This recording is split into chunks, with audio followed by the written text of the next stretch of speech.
સામાન્ય માણસને એ તો ખબર હોવી જોઈએ ને કે આ ફ્રોડ છે, તો આનાથી બચવાનું કઈ રીતના? એટલે આમાં કરણભાઈ એવું છે કે ઘણા બધી રીતે ફ્રોડ થતા હોય છે. ધારો કે અત્યારે આપણે કદાચ 4 માધ્યમની વાત કરશું તો બીજા 4 માધ્યમો નવા ઊભા થઈ જતા હોય છે.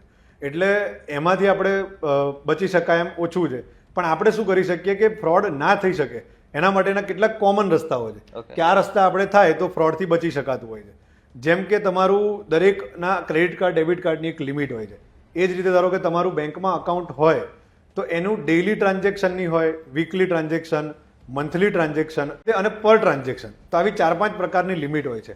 હવે આપણને જો ખબર હોય કે મારે વધુમાં વધુ ધારો કે એટીએમથી હું એક સમયે 10,000થી વધારે મારે જરૂર નથી, તો આ લિમિટ ઘણામાં 2 લાખની 3 લાખની એવી ડિફોલ્ટ લિમિટ હોય છે. અચ્છા, કે ધારો કે જો તમે સેટ ના કરી હોય તો એ તમારું 2 લાખ સુધી કે 1 લાખ સુધીનું હોય. દરેક બેંક વાઇઝ અલગ અલગ હોય છે. બરાબર. તો સૌથી પહેલા તો તમારે તમારા નેટ બેન્કિંગમાં જઈને એ કાર્ડની લિમિટ સેટ કરી દેવી જોઈએ. બીજું વાત હતી કે ઇન્ટરનેશનલ ટ્રાન્ઝેક્શનમાં ઓટીપીની જરૂર નથી પડતી. તો એ પણ તમે ઇન્ટરનેશનલ ટ્રાન્ઝેક્શન તમને ખબર છે કે મારે જરૂર પડવાની જ નથી, તો તમે ઇન્ટરનેશનલ ટ્રાન્ઝેક્શન બંધ કરી શકો અથવા તો એની એક લિમિટ લાવી શકો. ત્રીજું છે કે તમે ઓટીપી લેસ ટ્રાન્ઝેક્શન હવે થતું હોય છે. ઘણા લોકો પેટ્રોલ પંપ પર અથવા તો બીજી કોઈ જગ્યાએ ટેપ કરીને યુઝ કરતા હોય છે, તો એની પણ એક લિમિટ છે, તમે સેટ કરી શકો. બીજું, તમારા સોશિયલ મીડિયા અકાઉન્ટ્સ, ફેસબુક છે, વોટ્સએપ છે, ટ્વિટર છે, ઇન્સ્ટાગ્રામ છે, આનો એક્સેસ ક્યારેય પણ કોઈને આપવો ના જોઈએ.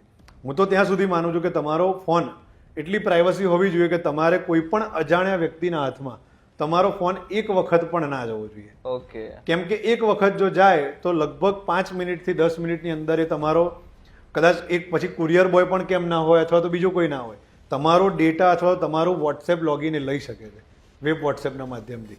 તો 10 મિનિટ માટે પણ અથવા તો 5 મિનિટ કોઈને પણ ફોન ના આપશો.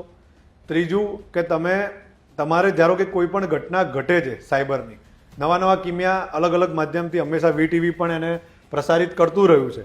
તો આવા વિડીયો આપણે પોતાના ઘરના અને પરિવારજનો સાથે આવા કિસ્સાઓ શેર કરવા જોઈએ, જેથી ધારો કે કદાચ તમે તો બચશો જ, પણ તમારા ઘરના 5 લોકો, તમારી ઓફિસના 5-10 લોકો બચતા રહેશે. એટલે આવા કેટલાક છે તો એનો આપણે બચી શકીએ છીએ.